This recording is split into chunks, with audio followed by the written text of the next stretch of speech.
À tous, bienvenue sur Amel et ses robots. Aujourd'hui, je vous présente la délicieuse recette du cheesecake. Ici, on le fait au cookie avec un cookie fait maison, plus les petits ici, et une crème cheesecake qui est froide, donc sans cuisson. Vous verrez, c'est super facile, il vous faut juste un batteur, la recette est imratable et vraiment, c'est juste un régal. Donc, place à la recette.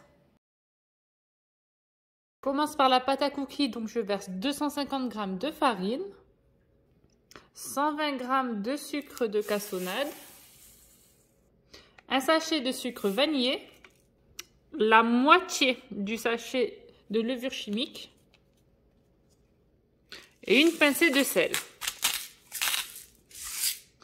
Voilà, donc ici je mélange un peu mes poudres ensemble. J'ajoute un œuf et 125 g de beurre mou. Donc là, je l'ai passé 30 secondes au micro-ondes. Vous le laissez, vous le sortez avant, 2 heures avant que ça prenne la température bien ambiante. Voilà. Voilà, et ensuite, à l'aide d'une cuillère en bois, vous n'avez plus qu'à mélanger le tout. Voilà, pâte sableuse comme ça, vous rajoutez des pépites de chocolat. Donc ça, c'est selon les goûts. Moi, j'y mets environ 50 g. Et là, j'enlève ma cuillère en bois et je passe à la main. Je viens tout malaxer à la main pour essayer de former une belle boule. Et si par contre, vous n'avez pas assez d'humidité chez vous, donc la pâte reste sableuse, vous mettez l'équivalent d'une cuillère à soupe, pas plus, d'eau. Voilà, pour la rendre bien pâteuse. Mais là, vous voyez, ça commence déjà. Donc on continue comme ça. Voilà, après le pétrissage, vous voyez, vous pouvez former une boule qui se tient dans les mains. Donc moi je vous dis, il ne faut pas hésiter à y aller à la main parce qu'en malaxant, le beurre va se réchauffer avec votre chaleur corporelle. Donc voilà, là on arrive à avoir une bonne boule. Et le fait qu'il y ait moins d'eau fera que votre cookie sera ultra fondant. Ensuite, dans un moule à charnière, je viens y déposer du papier sulfurisé. Et je prends de ma pâte à cookies et je la dépose au fond du moule. Voilà, on ne va pas tout utiliser parce qu'après on va faire des petits cookies qui nous serviront et pour la décoration et pour farcir notre cheesecake. Donc voilà, vous en prenez un peu et vous l'étalez bien. Donc voilà, j'ai tout bien tassé au fond de mon moule. C'est un moule de 24 cm. Fondre dans un moule préchauffé à 180 degrés pendant 15 minutes, pas une de plus. Et pendant ce temps, je viens former avec le reste de ma pâte des toutes petites boules de cookies. Voilà, on va faire des petits cookies. Hop, et on les espace un peu parce qu'après ils vont s'aplatir. Hop, vous serrez. Et ensuite on roule. Voilà, j'en obtiens 13 pièces. Là, une fois cuit, le cookie est mou. C'est normal, laissez-le refroidir tranquillement. J'enchaîne tout de suite avec notre petite boule de cookies, 180 degrés, mais là cette fois 10 minutes. On fait moins de temps parce qu'ils sont plus petits. Ici, je prends une tablette de chocolat blanc dessert. Donc là, il y a 175 g, mais même 200 g. Ça le fait aussi. Et à l'aide d'un couteau, je viens la couper en petits morceaux. Ça, c'est juste pour que ça fonde plus vite. Voilà, et ensuite, vous disposez le reste dans votre casserole. J'y ajoute au chocolat 60 g de crème liquide à 30 % de matière grasse. Donc, c'est celle-ci, c'est la crème liquide fluide. N'allez pas mettre de la crème fraîche. Et toujours, vous voyez là, 30 % de matière grasse, c'est très important. Et ensuite, je le fais fondre au bain-marie. Le bain-marie, c'est quoi? C'est une casserole avec de l'eau. Et on met au-dessus une autre casserole avec nos produits. Donc là, chocolat blanc et crème liquide. Et on va laisser fondre ça tranquillement. Si vous n'avez pas de petite casserole spéciale bain-marie, vous mettez une autre casserole par-dessus. Il n'y a aucun souci. Voilà, quand ça commence à fumer, vous commencez à mélanger.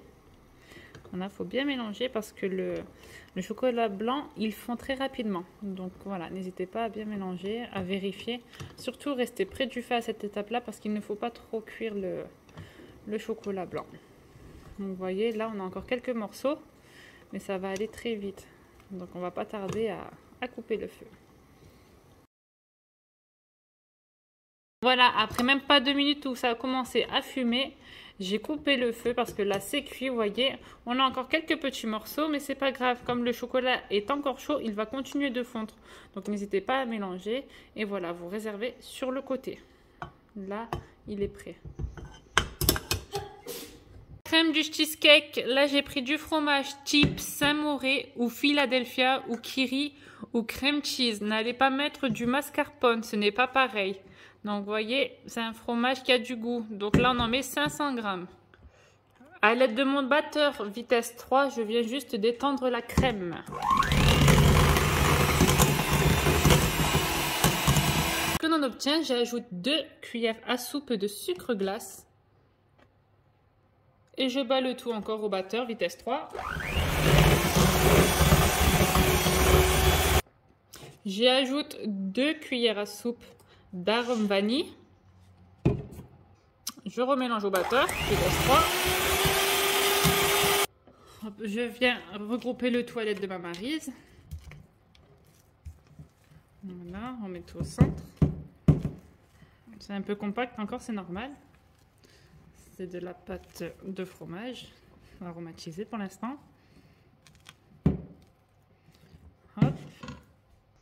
Et là, je viens ajouter mon chocolat blanc fondu. Donc, il est à température tiède.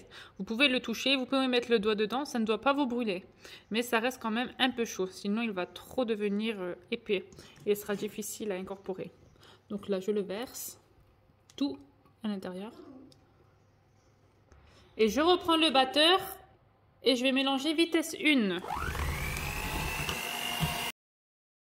Voilà ce que l'on obtient. Moi, j'aime finir par un petit coup de maryse. Bientôt incorporé. Et voilà, là, on a notre première partie. Vous voyez, on a une belle crème. Tac. Dans un saladier, j'ai mis 240 g de crème liquide entière fluide, 30% de matière grasse qui sort du frigo. Parce que là, on va la monter en chantilly, donc il faut qu'elle soit très froide.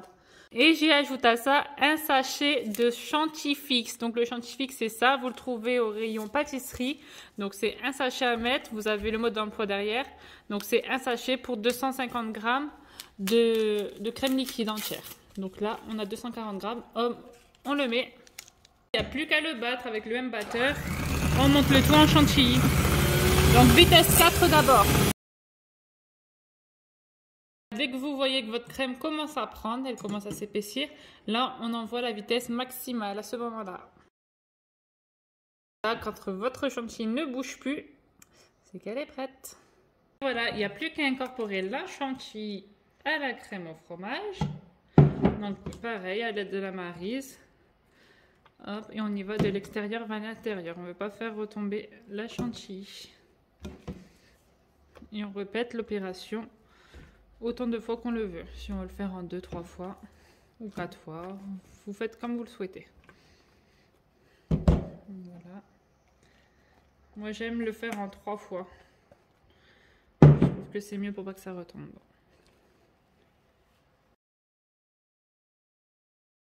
Vous avez votre superbe crème cheese. Donc, vous voyez, même avec ça, vous pouvez faire des petites verrines.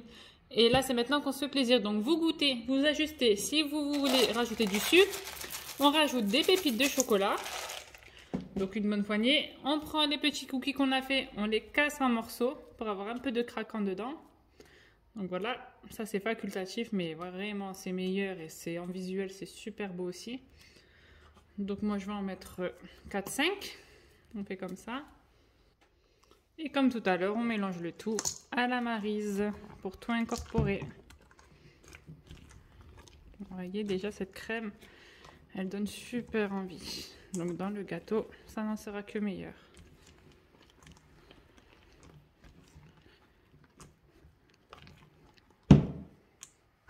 Voilà, je reprends mon moule avec mon cookie à l'intérieur. Donc c'est très important d'utiliser un moule à charnière.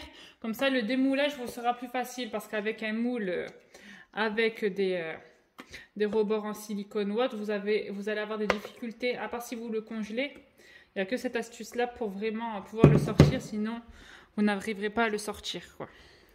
Donc voilà, on verse la crème et on l'étale partout correctement. Donc voilà, à l'aide du dos d'une cuillère, je viens tout lisser pour essayer que ça soit le plus plat possible. Donc vous voyez, c'est un gâteau super facile à faire. Une base cookie, même les cookies là qu'il y a en base, vous pouvez très bien utiliser des cookies du magasin. Faire comme les cheesecakes basiques, donc c'est-à-dire que vous prenez vos cookies, vous les mixez, vous rajoutez du beurre Et voilà, vous tassez au fond et vous mettez quelques morceaux de cookies dans cette crème. Donc vraiment, là, vous avez la base. Vous pouvez la faire aux Oreos, au petit beurre, au palais breton. C'est une très bonne base. Donc voilà. Et là, on va le laisser au frais minimum 4 heures. Qu'il fiche bien. Et avant, une petite poignée de pépites de chocolat pour plus de gourmandise, bien sûr. Après plus de 6 heures au congélateur, je prends un couteau pointu. Et hop, comme on va démouler, on le passe sur tous les rebords. Tac. Voilà, d'où l'importance d'un moule à charnière. Et voilà. Tac. Ce que l'on obtient. Voilà, je repasse un petit coup pour tout aplatir.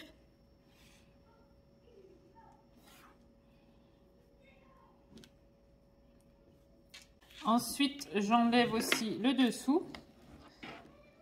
Donc, on soulève doucement. Voilà. On enlève aussi le film de papier cuisson.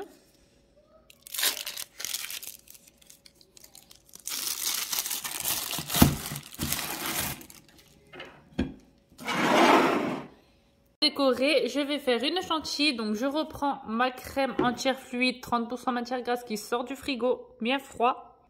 Avec le sachet de chantilly fixe, comme vu précédemment. Ça, c'est vraiment pour avoir l'assurance d'une chantilly bien ferme et bien montée. J'y ajoute 2 cuillères à soupe de sucre glace. Et comme pour tout à l'heure, on vient battre le tout en chantilly, comme précédemment. Et voilà ce que l'on obtient, une belle chantilly. Ma chantilly dans une poche à douille, avec l'astuce que je vous ai donnée dans la dernière vidéo. Donc d'utiliser un bocal, c'est plus facile pour mettre la chantilly dedans. Et bien sûr, j'ai mis ma douille déjà à l'intérieur. Voilà, il n'y a plus qu'à décorer. Donc moi, je fais des petites pressions sur le côté. Ensuite, j'ai repris les cookies qu'on avait fait, qu'on avait gardés. Je les ai coupés en deux et il n'y a plus qu'à les disposer pareil. Donc ça, c'est vraiment selon les goûts et les envies de chacun. Là, c'est ici que se termine la recette. On a un super bon gâteau qui est super délicieux. Je l'ai déjà faite cette recette et c'est juste une valeur sûre. N'oubliez pas que vous pouvez m'envoyer vos réalisations et vos questions sur Instagram. Je suis très réactive dessus. Vous pouvez très bien changer la décoration du dessus, mettre du coulis de framboise ou de spéculoos ou de caramel.